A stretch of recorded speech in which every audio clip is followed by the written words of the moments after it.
Bună, dragii mei! Bine ați venit la previziunile pentru energia lunii iulie. Acestea se aplică pentru toți cei care au ascendentul, soarele și luna în Capricorn.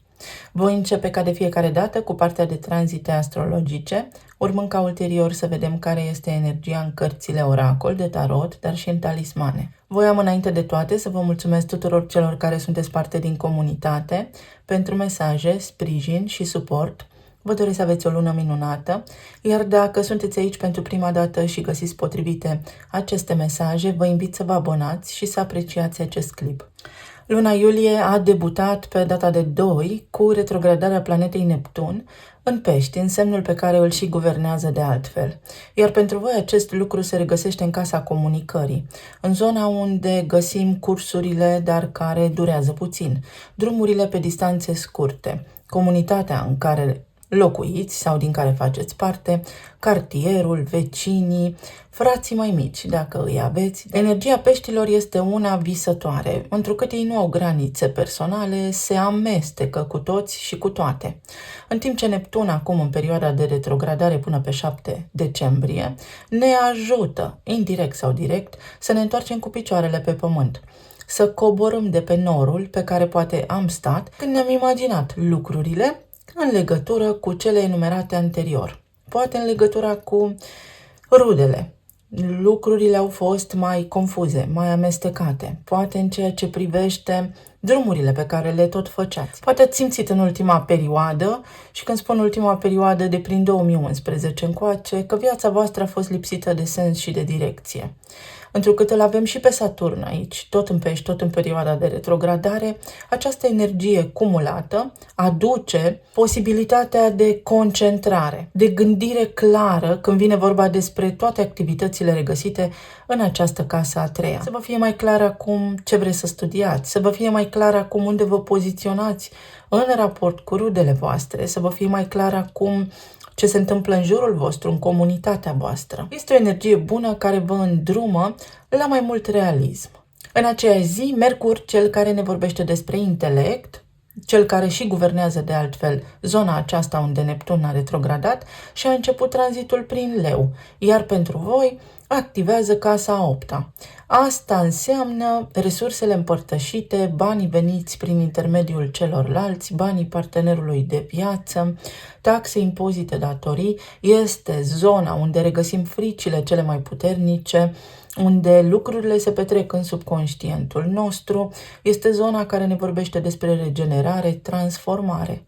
Leul, desigur că este un semn care indică generozitate, dar și prosperitate, exuberanță, lux. Pot exista tentații să faceți achiziții de lucruri mai extravagante, mai luxoase, mai costisitoare. Sau poate fi vorba acum despre mai mare încredere în voi înșivă. Pot apărea, sigur că de la suprafață, fricile voastre, pentru ca voi acum să le înfruntați cu mai mult curaj, să aveți mai multă încredere în voi înșivă. Sau poate fi vorba despre câștiguri prin intermediul celorlalți. Pe 6 iulie s-a activat pentru voi casa a 7-a, pentru că a avut loc luna nouă din Rac. Racul este semnul emoțiilor. Racul este semnul care vorbește despre conceptul de cămin, despre siguranță alături de oamenii lângă care mă aflu sau trăiesc. Această zonă vorbește fix despre relațiile noastre cu ceilalți, partenerul de viață, partenerii de afaceri, clienții, prietenii cei mai buni, relațiile directe, unul la unul. Și un eveniment de lună nouă, desigur că ne oferă noi șanse să facem lucruri pe care poate nu le-am mai făcut, noi intenții. Să ne găsim un partener de viață cu care acum să avem o conexiune emoțională stabilă, alături de care să ne simțim în siguranță. Lucrurile devin mai armonioase, lucrurile devin mai sensibile, mai de suflet. Pe 11 și zeița frumuseții, Venus, își începe tranzitul prin casa a 8-a. Tot în Leu. Și aduce pasiune, aduce intimitate, aduce pasiune la nivel intim, sexualitate, strălucire. Leul este asociat cu strălucirea, cu popularitatea și s-ar putea să fie așa ceva mistic care vă învăluie, să fie o tentă de îndrăgostit, dar foarte misterioasă, foarte transformatoare. Puteți avea acum parte de relații care să vă ajute să vă reconectați cu sinele vostru divin sau să vă reconectați cu sufletul vostru, cu simțirea voastră profundă și autentică. Venus în leu aici vă poate aduce câștiguri din venituri pasive, din fel și fel de situații, cadre sau locuri de unde înainte nu vă imaginați. Poate fi vorba, dacă aveți o relație stabilă, și despre câștigurile partenerului, unde veți vedea o creștere, cel mai probabil în perioada ce urmează. Apoi, pe măsură ce înaintăm în energia lunii iulie, Marte își începe tranzitul prin semnul Gemenilor, în zona care pentru voi înseamnă rutină, în casa a 6-a. Această zonă reflectă în mod direct sănătatea psihică, emoțională, mentală, sănătatea în corpul fizic, rutina, ce facem noi în mod recurent, tiparul gândurilor noastre la nivel de activitate zilnică. Tot aici regăsim și animalele de companie, aici găsim și mentorii, oamenii care ne inspiră și ne ajută și ce se întâmplă la locul de muncă. Gemenii sunt arhetipul curiozității, ei studiază mult, dar și rămân la nivel de teorie în foarte multe cazuri pentru că se plictisesc foarte repede. Iar Marte este acțiune, inițiativă, determinare. S-ar putea să fie foarte multe drumuri pe care le aveți de făcut sau foarte multe discuții care să vă obosească în perioada ce urmează sau pur și simplu să vă simțiți voi zilnic cumva mai epuizați ca de obicei, tocmai pentru că există această energie ușor incompatibilă cu stilul vostru de viață. Există și vestea bună. Acum mă apuc să fac tot soiul de lucruri pe care înainte nu aveam chef să le fac, nu aveam motivație să le fac și să știți că vă poate aduce această perioadă acces la informații sau la oameni care să vă ajute pe voi în perioada ce urmează să faceți lucrurile pe care vi le-ați propus. O mână întinsă atunci când aveți nevoie de ajutor. Mai poate fi vorba și despre investigații medicale, mai ales dacă vă știți cu afecțiuni în zona plămânilor. Vedeți că acolo ideea aceasta de a face, de a controla, de a iniția, s-ar putea să fie o temă a vieții voastre pe care acum Marte să o scoată la suprafață. Mergând mai departe, pe 21 se petrece luna plină în Capricorn, la voi pe casa 1 și este cea de-a doua. Pe 21, uite la 21 de grade. Asta înseamnă arcana lumea. Ceva se încheie și mă eliberez împlinit și liniștit de niște lucruri care nu mai servesc. Voi ca arhetip veniți cu această energie de structură, de control. Totul trebuie făcut într-o anumită ordine, după anumite reguli. În timp ce luna plină aduce finalitate. Gata cu regulile vechi pentru că nu mai funcționează, pentru a putea progresa trebuie să le reevaluăm și atunci vom ști ce păstrăm, dar și ce aducem nou în viața noastră. Și o lună plină pe casa 1, asta înseamnă o nouă viziune despre viață, o nouă modalitate în care ceilalți vă pot percepe. Cum vreau să fiu văzut de acum înainte, mai ales pentru că am avut luna nouă în opoziție cu casa în care se petrece luna plină. Vreau să mai controlez, vreau să mai fac anumite lucruri. Îmi dau seama că poate ceva nu funcționează bine. Mă conectez mai mult cu sufletul meu și folosindu-mi intuiția mă las purtat de eul meu supraconștient către oamenii potriviți pe care trebuie să-i întâlnesc în viața asta, către prietenii potriviți mie, către locul potrivit de muncă. Această lună plină va avea un mare efect și această energie va fi reactivată cumva, mai ales atunci când Pluton pe 2 septembrie se întoarce aici în Capricorn pentru o scurtă perioadă de timp pentru a trage linia finală. Capricornul este semnul maturității, el reprezintă ceva vechi, în timp ce Vărsătorul, unde se regăsește acum, reprezintă inovația și noutatea. Ceva trebuie să se schimbe aici, fie la nivel de apariție, pentru că această casă întâi vorbește și despre corpul fizic, fie la nivel de mentalitate, de percepție despre viață. Aici trebuie făcută o schimbare majoră și fiecare va avea această posibilitate la îndemână. Sigur că pe măsură ce înaintăm pe sezonul leului și soarele se va alătura planetelor din casa a 8-a, respectiv lui Mercur și planetei Venus, aduce prosperitate acolo, activează această casă a banilor prin intermediul celorlalți, vă ajută să vă achitați datorii, vă ajută să vă faceți niște planuri la nivel de finanțe, să vă Gândiți voi o strategie așa în zona aceasta financiară, vă ajută să economisiți, să vă puneți bani deoparte pentru că aveți câștiguri mai multe cu Marte în Gemene acolo. Da, veți avea mai mult de lucru, dar implicit s-ar putea să fiți și mai mult obosiți.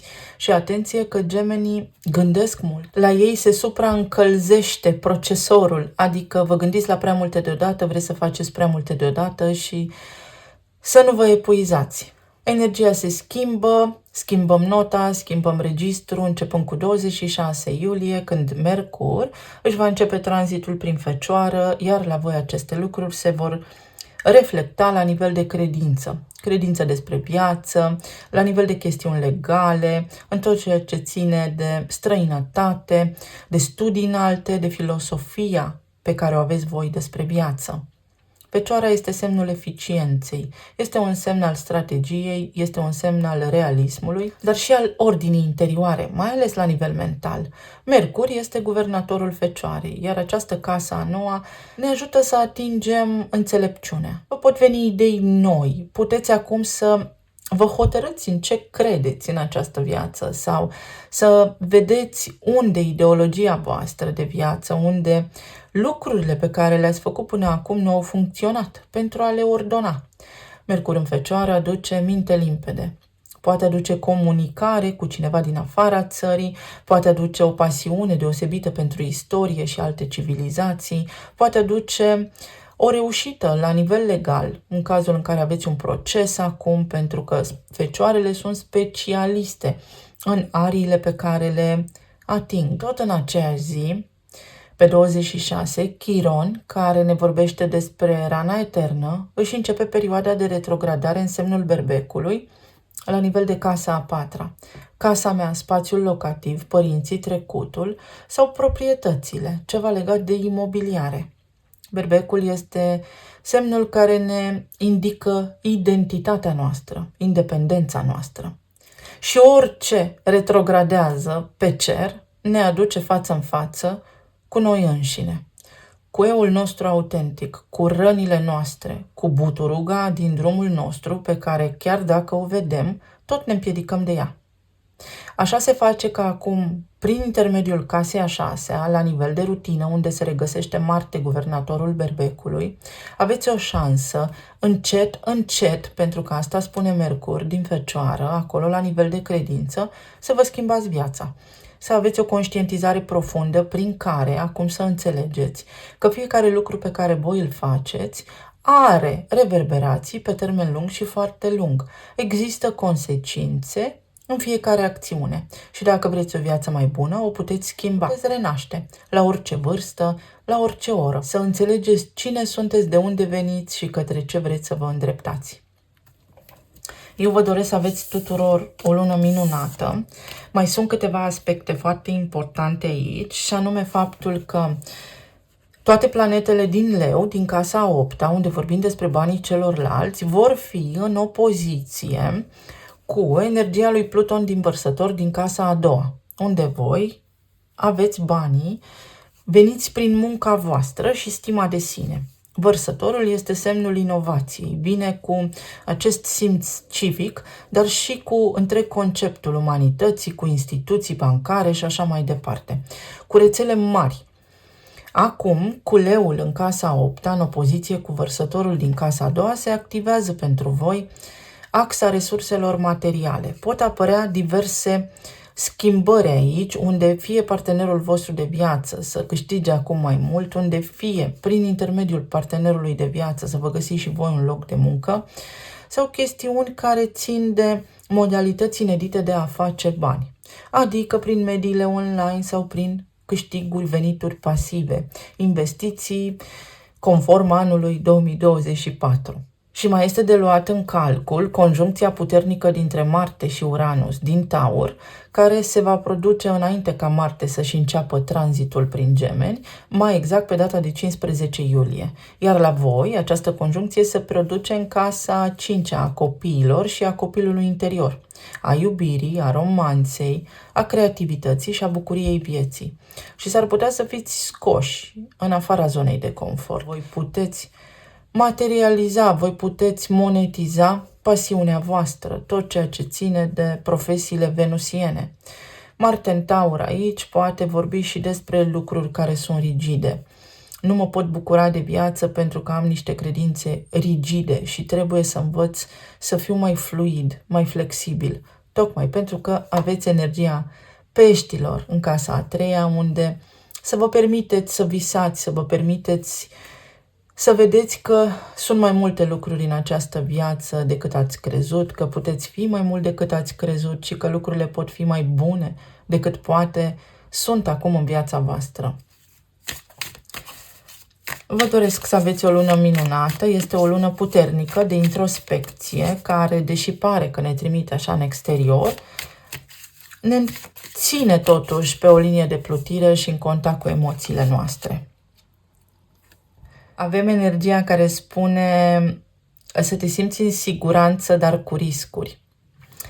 Energia Taurului din casa a cincea, unde se întâlnesc Marte și Uranus, care vă pot aduce la nivel de relații de iubire, șocuri, surprize, interferențe, tocmai pentru ca voi acum să vă deschideți, exact cum am spus. Taurul este un semn de pământ și pământul se modelează cu apă, cu energia tuturor semnelor de apă pe unde se vor activa în această lună casele astrologice, respectiv Peștii și Racul. Vreți ceva mai mult? Îndrăzniți să visați sau întorceți-vă la simțire, nu la mental. Este o confirmare că sunteți în siguranță și uite casa a șasea și casa a întâi, respectiv arhetipul Gemenilor și Capricornul. Mă gândesc la toate, eu m-am gândit deja la toate sau din punctul meu de vedere, eu asta cred. În această lună va trebui să fie cumva din punctul nostru de vedere ce credem împreună și de acolo va veni succesul. Și te înalți prin acea energie din casa a cincea și prin acea energie din casa a șaptea.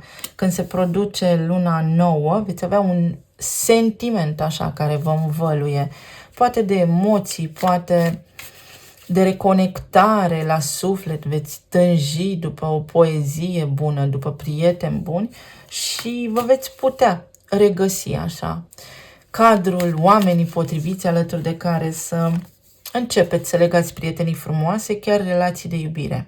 Punct și de la capăt, exact așa spune această energie și avem casa a treia și casa a întâi. Pentru toată lumea a ieșit la nivel de simbolistică energia conform arhetipului și aici vorbim despre energia neptuniană care spune, ok, idealul a fost unul, realitatea este alta, sau ideologia ta de viață până acum ți-a adus succes, da sau nu, dacă da, continuă, dacă nu, schimbă ceva. Și veți vedea că apare magia. Nu are cum, pentru că toate arhetipurile planetare ne ajută, în esență, să atingem desăvârșirea. Ametistul, intuiția, casa a patra, unde sigur că va retrograda Chiron, identitatea, unde sunt eu poziționat, pentru că m-am confundat o viață cu părinții mei. Eu nu-mi știu viața altfel față de cea a părinților mei sau fără ei. Sau m-am trezit că semăn foarte tare cu mama și cu tata. Și acum, cu luna plină din Capricorn, produceți așa un fel de reformă la nivel individual, la nivel de eu autentic și puteți începe să trăiți viața voastră, nu pe a lor. Să vedem. Avem magicianul, soarele, îndrăgostiții, luna, înaltul preot și 7 de monede. Și cred că sunteți primul semn unde mi-apar 5 arcane majore și una minoră. 7 de monede aici reflectă energia voastră, în timp ce magicianul, soarele, îndrăgostiții, luna și înaltul preot reflectă energia care vă învăluie acum și vă ajută să produceți o schimbare majoră în viața voastră, pentru că numărul 21 reprezintă și acel control invizibil, acel lucru invizibil care ne controlează mentalul și ideologia de viață. Și acum ne putem elibera de credințe vechi, de structuri vechi, care ne-au împiedicat, desigur. Aveți ocazia să vă transformați, mai ales la nivel psihologic, pentru că pentru voi toate planetele din casa a 8-a vor lucra. Pentru că pentru voi, la nivel psihologic, vor lucra planetele din Leu din casa a 8-a. Vă vor arăta că vă puteți bucura de viață. Vă vor arăta că există iubire adevărată, dar care să nu fie în tipare, conform vechilor obiceiuri. Pentru cei care sunteți singuri, aici energia vă arată că puteți oricând să aveți o relație stabilă cu cineva, de îndată ce vă conștientizați fricile. Pentru că voi aici aveți niște așteptări. Așteptări care s-ar putea de multe ori să nu fie îndeplinite și atunci să apară interferențe la nivel de gândire, de mentalitate, când vine vorba despre celălalt. Iar în această lună, prin energia lunii noi din Rac, toate lucrurile vă îndeamnă să vă axați pe simțire și să lăsați lucrurile să evolueze de la nivel de suflet, nu din mental. Cei care sunteți în relații deja formate, aici energia pe voi vă susține să scoateți la suprafață niște lucruri, să discutați mai mult, să vorbiți mai mult, dar la nivel profund. Să vă cunoașteți parcă, deși sunteți împreună, aici cărțile indică un aspect important, și anume că s-ar putea ca voi doi să nu vă cunoașteți în profunzime. Neptun, când retrogradează, permite energetic accesarea unor lucruri mai profunde în planul subtil. Și se pare că unii dintre voi veți descoperi acum în relațiile voastre, în familiile voastre, în partenerii voștri de viață, lucruri pe care înainte nu le știați despre ei. Toate acestea sigur că sunt benefice, astfel încât voi să căpătați așa un preview, o imagine cât de cât despre cum ați putea face să vă îmbunătățiți viața sau despre cum ați putea face să ajutați, să vă schimbați voi, să fiți voi mai buni.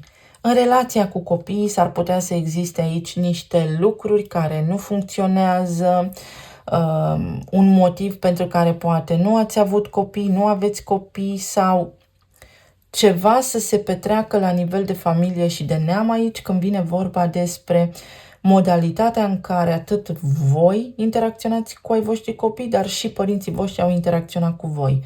Este un fel de karmă de neam care se poate încheia în această lună dacă voi conștientizați lucrurile profunde care țin de familia voastră.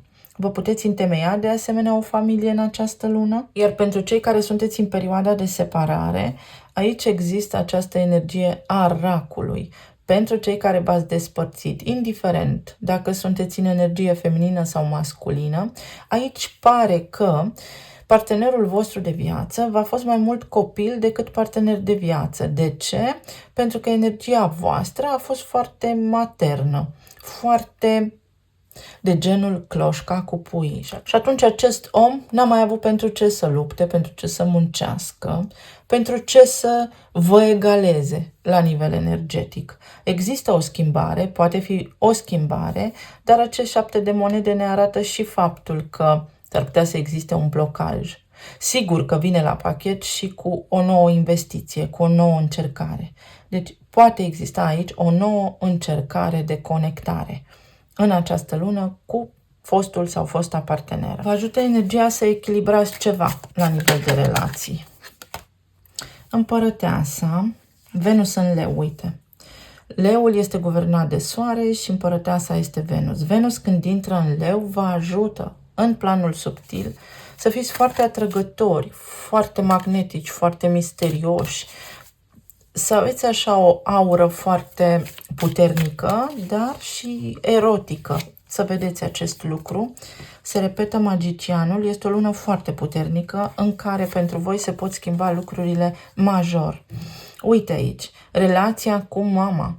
Pentru voi sau pentru partenerii voștri de viață este o temă importantă pe care o aveți de deslușit, indiferent de vârsta pe care o aveți.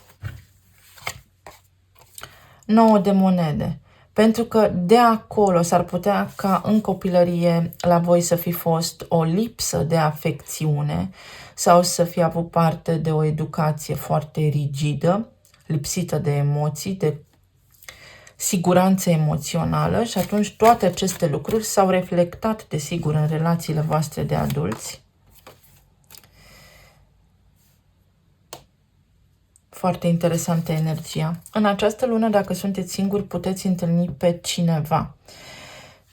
Pe cineva care fie este parte din comunitatea voastră, de genul vecin, prieten, locuiește pe lângă mine sau prin intermediul locului de muncă, dar să fie aici la voi ceva, ori să nu vă vedeți voi suficient de buni, ori să găsiți cumva defecte sau să nu vă convină ceva la această persoană. Pentru cei care sunteți deja în relații, este vorba aici despre faptul că în această lună vă cresc veniturile.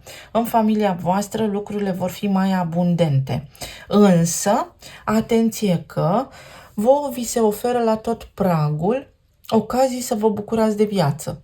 Și, sub o formă sau alta, inconștient le refuzați. Pentru că în mintea voastră rulează un program al siguranței zilei de mâine sau al lucrurilor pe care voi le-ați învățat, scrise metaforic în piatră din copilăria voastră și urmați întocmai manualul de funcționare fără să vă dați seama dacă este și în conformitate cu dorința sufletului vostru aici în planul fizic. Cumva trăiți viața altcuiva. Și în această lună puteți conștientiza aceste lucruri. Știți vorba, semăn foarte mult cu mama sau cu tata. Da, în această lună puteți să vă dați seama de acele lucruri și să lucrați la nivel psihologic la toate micile detalii care vă pot autosabota. Pentru că cu Chiron în berbec, acolo pe casa 4, vorbim despre autosabotaj. Dacă vreți să vindeți un imobil, există ceva în subconștientul vostru, un atașament puternic, o chestie care are legătură cu neamul vostru, care vă împiedică să faceți tranzacția de vânzare-cumpărare. Să luați în calcul acest lucru. De asemenea, pentru cei care sunteți în relații deja formate și ai voștri parteneri, să spunem că până acum au avut provocări la locul de muncă sau nu au avut un loc de muncă, în această lună apar șanse, își pot găsi de lucru și atunci vă reechilibrați la nivel financiar. Pentru cei care sunteți în perioada de separare, aici energia vă spune așa: există posibilitatea de reconectare, dar ar însemna să te întorci în fricile tale. Nu ar fi evoluție și nici nu există o garanție că lucrurile vor fi mai bine de acum înainte. Mai degrabă, energia te ajută și te îndrumă ca în această lună să nu mai rămâi în acea expectativă și în acea stare de durere sau de tristețe pe care o ai, ci să te deschizi către orice altă oportunitate ai mai putea avea în această viață, pentru că ea mai există, să te ridici, să ai încredere în tine, să te reconstruiești la nivel mental și emoțional, pentru că oricând poți întâlni pe altcineva. Trebuie doar să îți permiți. Dacă cumva te-ai despărțit de cineva și ești încă singur, este pentru că în subconștientul tău asta vrei. Este o teamă de noutate, este o teamă de necunoscut care te împiedică să îți recreezi un cuplu. La nivel financiar este o perioadă în care vă merge excelent și veți vedea că veți avea foarte multe interacțiuni, cel puțin cu femeile. Vin bani dinspre energiile feminine, mai mulți ca oricând. Vă merge mai bine și sunteți foarte independenți. Sau pur și simplu veți avea acces la această frecvență a banilor mai mult ca oricând, dacă cumva duceți lipsă de resurse, este pentru că nu credeți că îi meritați, deși către voi au venit constant șanse. Reglați acest aspect, pentru că Pluton vă va ajuta din casa a doua, mai ales acum că este în retrogradare. La nivel medical aici este respingerea ca rană, respingerea la nivel emoțional cel puțin din partea părinților voștri, care va afecta și va reflecta viețile de adult. Puteți remedia niște lucruri, pentru că în psihosomatică aici există niște cauze profunde emoționale care au legătură cu afecțiunile pe care le aveți în acest moment. Pot fi afecțiuni care au legătură cu plămânii, pot fi afecțiuni care au legătură cu stomacul sau pot fi afecțiuni care au legătură cu sistemul endocrin. Să luați în calcul și aceste lucruri. Una peste alta, luna este foarte bună și foarte promițătoare în sensul că dacă voi vă faceți treaba, veți avea parte și de relații frumoase, și de bani, și de sănătate.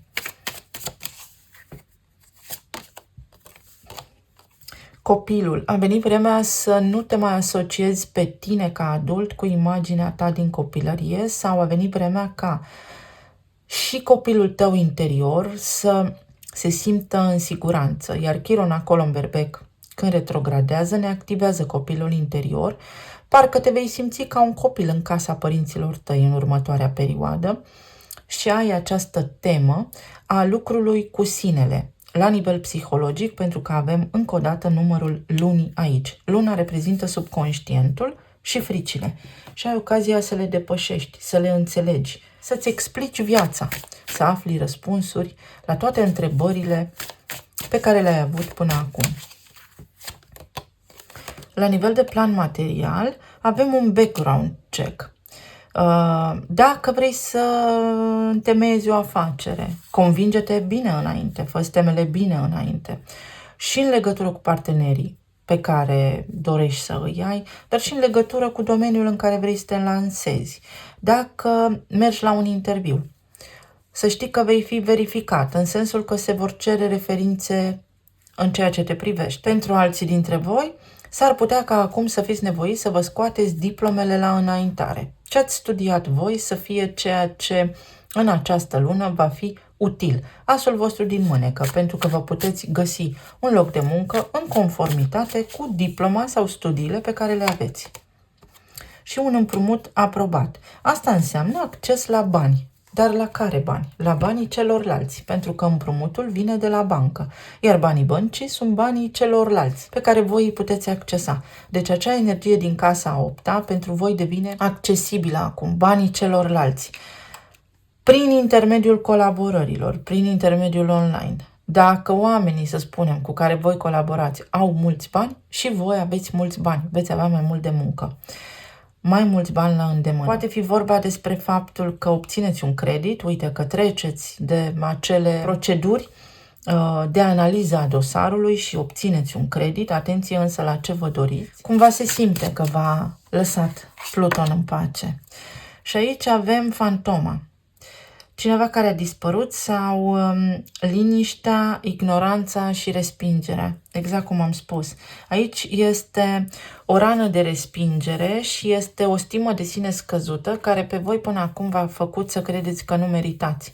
Să vă vedeți în oglindă voi pe voi insignifianți sau mai mici decât sunteți. Și asta sigur că v-a ținut în loc la nivel de progres.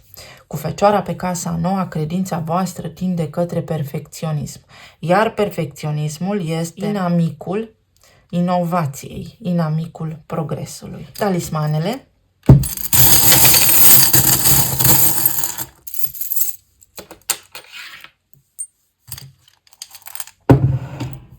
Numărul 25 este numărul lui Neptun și ne vorbește despre accesarea lucrurilor în plan subtil, despre schimbarea convingerilor. Ieșim din cerc și ne dăm seama că noi facem lucrurile să se întâmple pentru noi.